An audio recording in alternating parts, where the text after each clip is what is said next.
Will you think so? Think so, Iago. What, to kiss in private?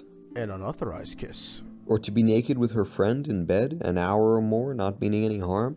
Naked in bed, Iago, and not mean harm? They that mean virtuously, and yet do so.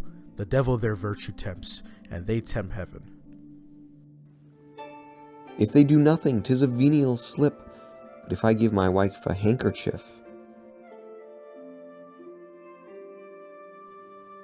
why then 'tis hers, my lord, and being hers, she may, I think, bestow it on any man. She is protectress of her honor, too.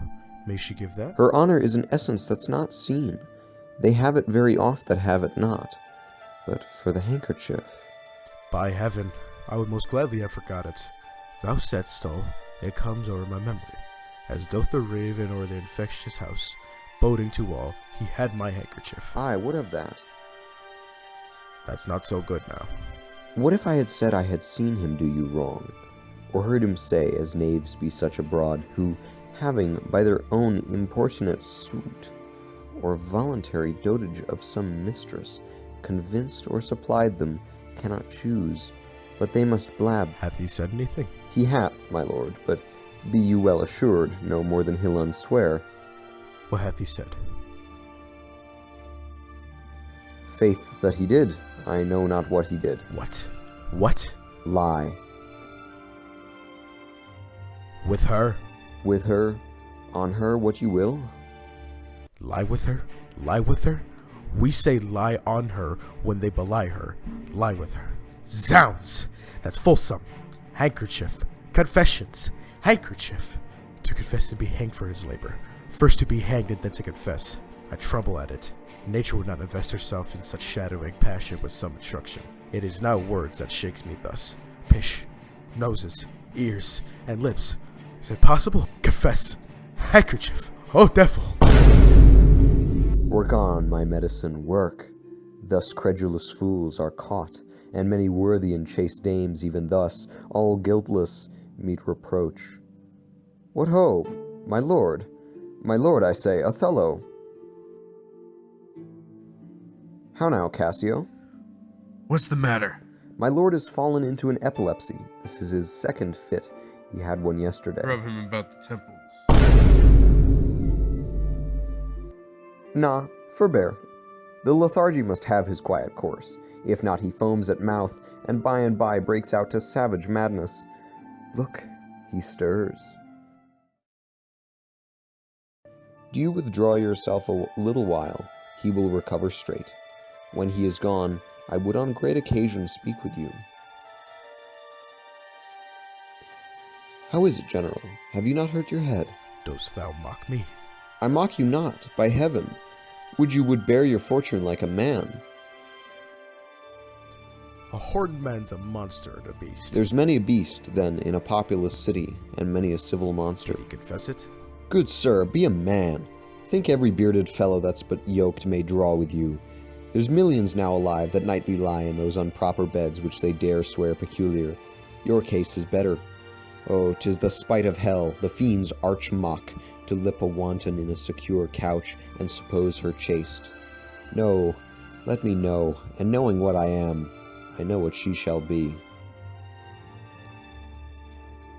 Oh, thou art wise, 'tis certain. Stand you a while apart, confine yourself but in a patient list.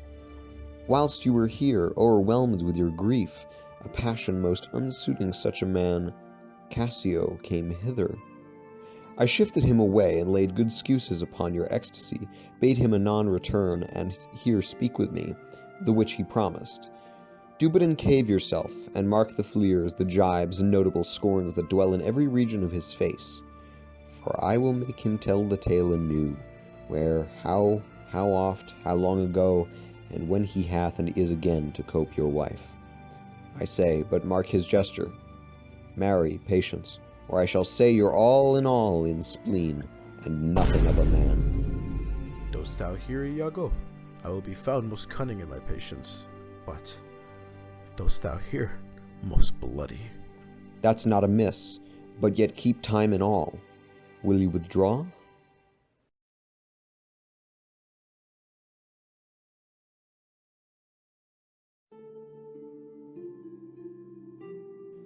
Now I will question Cassio of Bianca, a housewife that by selling her desires buys herself bread and clothes.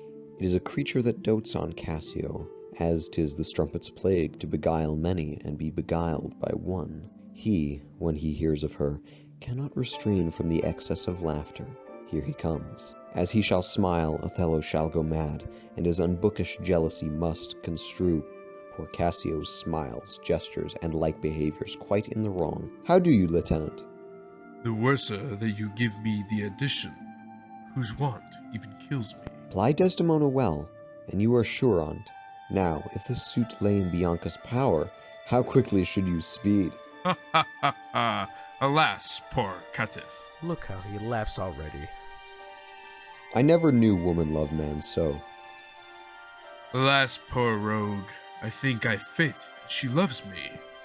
Now he denies it, fainting laughs it out. Do you hear, Cassio? To tell it or to go, well said, well said. She gives it out that you shall marry her. Do you intend it? Ha ha ha! To tell it or go to, well said, well said. I marry her? What a customer! Prithee bear some charity to my wit. Do you not think it so unwholesome? Ha ha ha! Do you triumph, Roman? Do you triumph? Faith, the cry goes that you marry her. Prithee say true. I am a very villain else. So. They laugh, that wins. This is the monkey's own giving out. She is persuaded I will marry her out of her own love and flattery, not out of my promise. Have you scored me? Well. She was here, even now. She haunts me in every place. I was the other day talking on the sea bank with certain Venetians, and thither comes the bauble. By this hand she falls thus about my neck.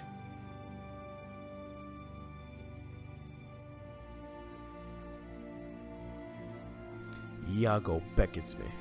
Now he begins the story. So hangs and lulls and weeps upon me, so shakes and pulls me. Ha ha ha ha!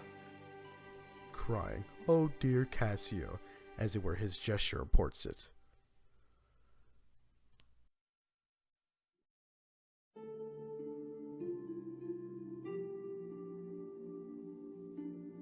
Well, I must leave her company. Before me, look where she comes.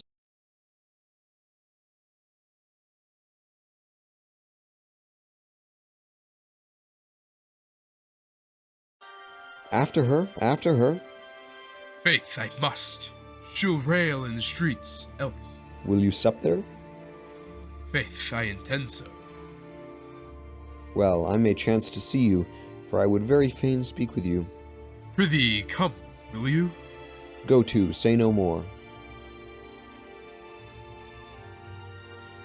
How shall I murder him?